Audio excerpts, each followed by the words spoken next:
Perfect. আজকে একটু ব্যতিক্রম ওয়ারিং করলাম। এটা একটা বড় বাথরুম, মাস্টার বাথরুম। আমার এদিকে আসো দেখাই। ব্যতিক্রম ওয়ারিং বলতে বিশাল বড় একটা বাথরুম। বাথরুমটা খুবই সুন্দর।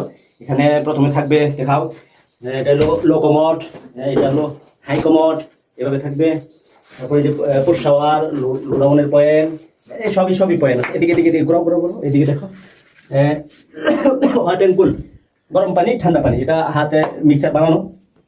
তারপরে এখানে ঘুরো এদিকে। এটা এখনো ফিটিং দেওয়া হয়নি।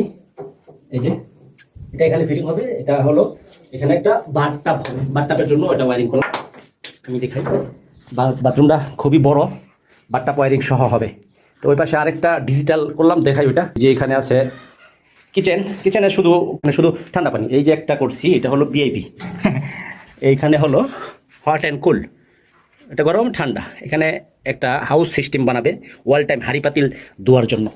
যে বাসার যত হাঁড়ি পাতিল আছে সেগুলো মানে বেশি পানি খরচ হবে এখানে, সেজন্য এখানে গরম পানি লাইন করা। বেশি পানি যেহেতু খরচ হবে, তো ঠান্ডা পানি তাইলে ঠান্ডা লাগবে, শীত লাগবে। শীতের সময় খুবই উপকার দেবে গরম পানি।